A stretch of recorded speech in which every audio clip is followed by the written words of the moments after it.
اظہار کرے، ہوا میں اڑے یا پانی میں چلے یا کچھ بھی کرے، لیکن یاد رکھیے کہ وہ فراڈی ہے، وہ کذاب و دجال ہے۔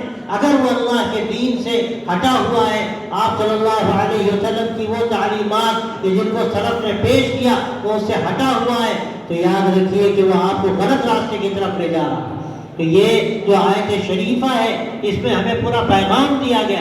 اللہ تبارک و تعالیٰ اس میں فرماتا ہے کہ الیوم اکملت لکم دینکم، کہ آج میں نے تمہارا دین تم پر مکمل کر دیا، واتممت علیکم نعمتی، اور تم پر اپنی نعمت کو تمام کر دیا، ورضیت لکم الاسلام دینا، اور اسلام کو بحیثیت دین کے تمہارے لیے پسند کر لیا، طے کر دیا۔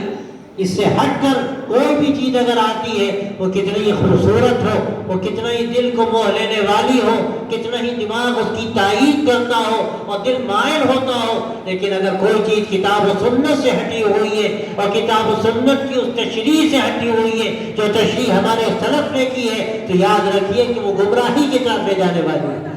اور ایسے کتنے لوگ پیدا ہوئے جنہوں نے مختلف موقعوں پر گمراہ کیا امت کو، اور حدیث میں حضرت صلی اللہ علیہ وسلم نے اشارہ فرمایا، بلکہ صراحت فرمائی کہ اس امت میں بڑی تعداد میں کذاب پیدا ہوں گے، دجال پیدا ہوں گے، امت کو غلط راستے پر لے جانے والے پیدا ہوں گے، اور ان کے ساتھ وہ ساری چیزیں ہوں گی کہ جس کے نتیجے میں آدمی متاثر ہوتا ہے۔ میسمرزم کیا ہے؟ آدمی اس کے ذریعے سے بھی اثر ڈالتا ہے۔ یہ غلام احمد قادیانی کے بارے میں لوگوں نے بتایا، اس نے یہ فن سیکھا تھا اور وہ اس کے ذریعے سے اثر ڈالتا تھا۔ حضرت مولانا شاہ عبد القادر رائے پوری رحمۃ اللہ علیہ جیسا شیخ، وہ خود کہتے تھے کہ میں وہاں کشمیر گیا، اور زمانے میں حکیم نور الدین جو غلام احمد قادیانی کا پہلا خلیفہ تھا وہ موجود تھا وہاں پر۔ وہ کہتے ہیں میں اس کے پاس گیا، لیکن عجیب بات ہے، وہ لا الہ الا انت سبحانک انی کنت من الظالمین اس درد کے ساتھ پڑھتا تھا کہ لگتا تھا کلیجہ منہ کو آ جائے۔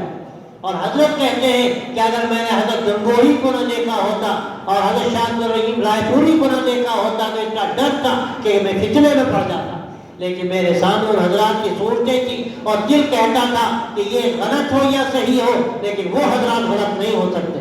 اللہ نے بچایا ان کو۔ یاد رکھیے، کوئی روئے یا رلائے، کوئی آپ کو ایسے طریقے سے آپ کو متاثر کرے کہ آپ اس کی ظاہری دینداری سے متاثر ہو جائیں، بلکہ آپ کو یہ لگے کوئی دل کو چیر رہا ہے، آج دل پر اثر انداز ہو رہا ہے، دل پر ٹیشے چلا رہا ہے، اور آپ محسوس کریں کہ پوری طرح دل مائل ہے۔ لیکن یاد رکھیے، اگر کتاب و سنت کے مطابق اس کی بات نہیں ہے، اور پھر میں کہتا ہوں کہ کتاب و سنت کی وہ تشریح جو سلف نے کی ہے اس کے مطابق اس کی بات نہیں ہے، تو کذاب و گمراہ کرنے والا ایک انسان ہے جو آدمی کو فریفتہ کر رہا ہے اپنے میسمرزم سے یا اپنے ان دجالی طریقوں سے جو آج دنیا میں رائج ہے۔ وہ ظاہری طریقے بھی لوگ اختیار کرتے ہیں اور جادو ٹونا بھی کرتے ہیں اور طرح طرح کی شکلیں ایسی اختیار کرتے ہیں کہ دیکھنے والا ایسی غلطی میں پڑ جاتا ہے کہ وہ سمجھ نہیں پاتا کہ ہم آخر کس کے ساتھ جا رہے ہیں۔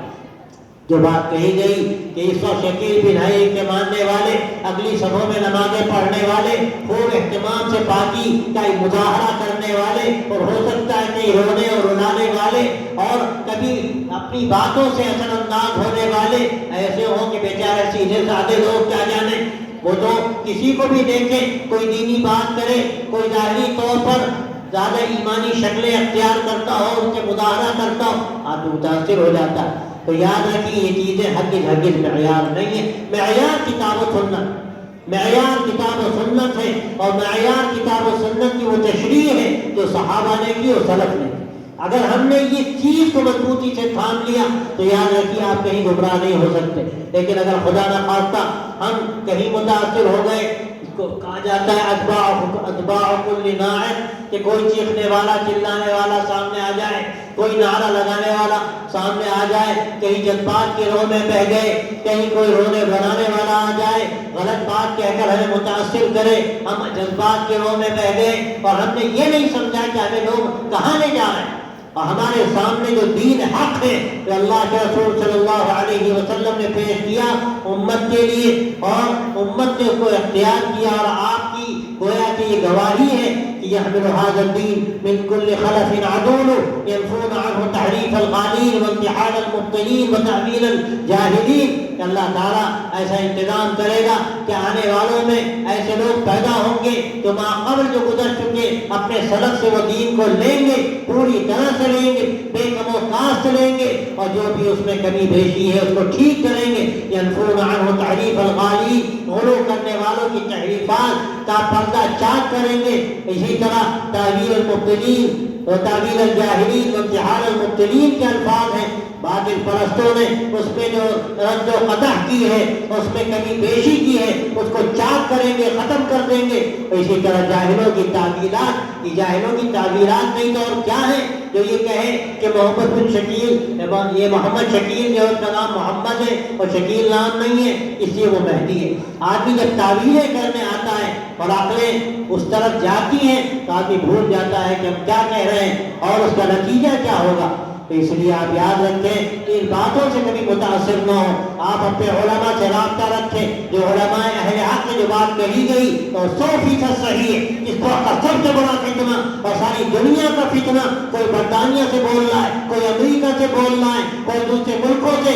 یہ جدید جو وسائل ہیں ان وسائل کو اختیار کر کے اپنی بات کہہ رہا ہے، لیکن کیا کہہ رہا ہے؟ لوگ علماء سے کاٹنا چاہتے ہیں، علماء اہل حق سے کاٹنا چاہتے ہیں. بس یہ ایک ایسا سرا ہے، اگر ہم نے اپنی خدا نخواستہ ڈور کو کاٹ دیا اور رابطے کو اپنے کمزور کر لیا ان علماء سے، تو کون ہمیں کدھر لے جائے گا؟ پھر ہماری کوئی ضمانت نہیں، ہماری حفاظت کی کوئی ضمانت نہیں. اس لیے آپ اور جو علماء اہل حق ہیں جن کو آپ جانتے ہیں، جو اس وقت معروف ادارے ہیں جو حق کی علامت ہے، آپ ان اداروں سے اپنے آپ کو جوڑیے، وہاں کے علماء سے اپنے آپ کو مربوط کیجیے. اگر کوئی بھی بات آپ کو نہیں نظر آئے، کتنا ہی اثر انداز ہونے والی ہو، آپ کتنے ہی متاثر ہو رہے ہیں، آپ جا کر پوچھیے کہ ہمارے مسجد میں ایسا ہوا، ہمارے یہاں فلاں صاحب آئے، انہوں نے ایک نئی بات بتائی جو اب تک ہم نے نہیں سوچی تھی. یہ تو طرح طرح کی اس طرح کی تدبیریں ہیں کہ وہ تدبیریں اختیار کر کے ہمیں گمراہ کرتے. کوئی آ کر اچانک کہہ دے میں نبی ہوں تو ظاہر ہے کون اس کی بات مانے گا؟ یہ جو غلام احمد قادیانی ہے، اس نے بھی فوراً نبوت کا دعویٰ نہیں کیا، سب سے پہلے اپنے آپ کو مجدد کہا. لوگ متاثر ہوئے، بڑی کتابیں تھیں اس کی، لوگوں نے سمجھا یہ تو عیسائیت کے خلاف کھڑا ہے. حالانکہ بعد میں خود اس نے کہا کہ میں برطانیہ کا خودکاشتہ پودا ہوں. لیکن اس کے بعد آہستہ آہستہ آگے بڑھا اور اس نے اپنے آپ کو مہدی کہا، پھر مسیح موعود کہا اور آخر میں نبی کہا، اور یہاں تک بڑھ گیا کہ اپنے اس بدبخت نے یہاں تک کہا کہ میں تو اللہ کے نبی سے بھی آگے ہوں. یہ آدمی جب تدریج سے چلتا ہے تو دماغ بعض مرتبہ صحیح کام نہیں کرتا. آدمی متاثر ہوتا ہے، جو سننے والا ہے اس پر وہ چیز اثر کرتی. اور خاص طور سے اگر اس کے پاس کچھ ایسے اسباب و وسائل ہیں جن سے وہ اثر انداز ہو سکتا ہے، چاہے وہ زبان کی طاقت ہو، چاہے وہ قلم کی طاقت ہو، چاہے وہ کسی جادو کی طاقت ہو، میسمرزم کی طاقت ہو، یا اور فنکاری ہو. یاد رکھیے کہ فنکاری بھی عجیب چیز ہے. یہ فنکاری ایسی ہوتی ہے کہ آدمی اپنے آپ کو بزرگ ثابت کرتا ہے. وہ ایسا روتا ہے کہ دیکھنے والے سمجھتے ہیں کہ ان سے بڑا کون بزرگ ہوگا. لیکن یاد رکھیے یہ سب چیزیں دلائل نہیں ہیں. ہمارے سامنے اگر دلیل ہے تو کتاب و سنت کی ہے، اور ہمارے سامنے دلیل ہے تو کتاب و سنت کی اس ترجمانی کی ہے اور اس فہم کی ہے جو ہمارے بزرگوں نے اور ہمارے سلف نے قرآن اور حدیث کو، سنت کو سمجھ کر ہمارے سامنے پیش کیا. بس یہ انشاءاللہ اگر ہمارے پیش نظر رہے گا ہم گمراہی سے بچیں گے، ان فتنوں سے بچیں گے. شکیل بن حنیف کا جو فتنہ ہے، جیسے دبے پاؤں داخل ہوگا، نام نہیں لیتے شکیل بن حنیف کا. پہلے مرحلے میں جیسے بات کہی گئی وہ قیامت کی علامتوں کا تذکرہ کرتے ہیں، اور اس کے بعد آہستہ آہستہ یہ بات واضح کرتے ہیں کہ دجال کون ہے اور مسیح کون ہے اور مہدی کون ہے، اور پھر انتباہ کرتے ہیں. ایک بیچارہ سیدھا سادہ آدمی وہ کیا سمجھ پائے گا؟ ایک عام اس کا فضا بنی ہوئی قیامت آنے والی. قیامت تو حضور نے فرمایا کہ آنے والی. آپ نے فرمایا میں اور قیامت اس طرح ہیں، اور آپ نے انگلیاں ملا کر بتایا کہ جس طرح یہ دونوں انگلیاں ملی ہوئی ہیں اسی طرح میں اور قیامت ملے ہوئے ہیں، اس لیے کہ آپ آخری نبی ہیں، کوئی نبی نہیں آئے گا. تو یہ قیامت تو 1400 سال پہلے آپ نے فرمایا تھا آنے والی. لیکن قیامت کب آئے گی؟ کون دیکھ کر پڑھا ہے؟ کون پڑھ کر آیا ہے؟ کون دیکھ کر آیا؟ کوئی نہیں جانتا قیامت کب آئے گی. ہماری قیامت تو ہماری موت ہے. ہم مر گئے تو ہماری قیامت آ گئی، ہمیں اپنی موت کے اعتبار سے تیاری کرنی، ہماری وہ قیامت ہے، باقی قیامت کب آئے گی اس کی بڑی بڑی علامتیں آئیں گی اپنے وقت پر جب اللہ کا حکم ہوگا، ابھی سے ہم اس کے انتظار میں بیٹھے۔ جیسے لطیفے مشہور ہیں، کسی نے کہا قیامت آنے والی ہے، بوڑھیاں ڈر گئی، قیامت آنے والی ہے، کہ چلو یہ جو پاندان ہے اس کو اوپر رکھ دو تاپ پر، اب قیامت آنے والی ہے۔ یہ تماشے کی باتیں، ایسی بہت سے لوگ انتظار میں کہ مہدی آنے والے ہیں، سجاد ایک صاحب کہنے لگے کہ حضرت مہدی پیدا ہو گئے، فلاں مدرسے میں تعلیم حاصل کر رہے ہیں، اللہ تعالیٰ نے ان کے دل میں بات ڈالی اور کوئی جانتا نہیں۔ یہ جو باتیں کہی جاتی ہیں، یاد رکھیے ہر الہام میں خطا کا احتمال ہے، ہر الہام میں خطا کا احتمال ہے۔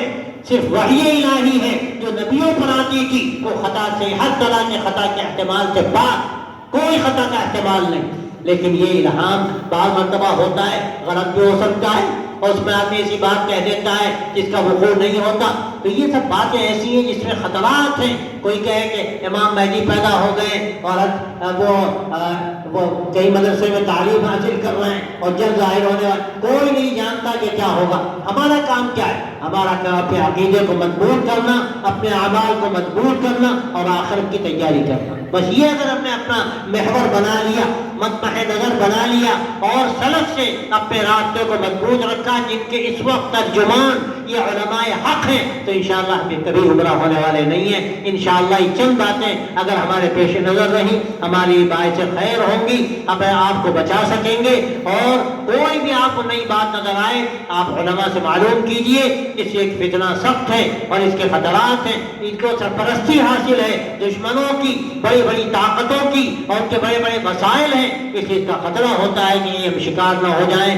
ان باتوں سے اپنے آپ کو بچانا ہے تو علماء سے رابطے کو مضبوط کرنا ہے، کتاب و سنت کو مضبوطی سے تھامنا ہے، اور اس کی وہ ترجمانی اپنے سامنے رکھنی ہے جو ہمارے علماء نے ہمیشہ کی ہے۔ انشاءاللہ اگر اس ترتیب پر ہم زندگی گزاریں گے اور اپنے عمل پر ہم توجہ دیں گے، اپنے عقیدے کو مضبوط رکھیں گے اور ہر نئی بات سے اپنے آپ کو بچا کر چلیں گے، چاہے کتنی اس میں رہنمائی ہو اور کتنا ہی اثر نظر آئے، تو انشاءاللہ ہم محفوظ رہیں گے اور اللہ تعالیٰ بھی ہماری مدد کرے گا۔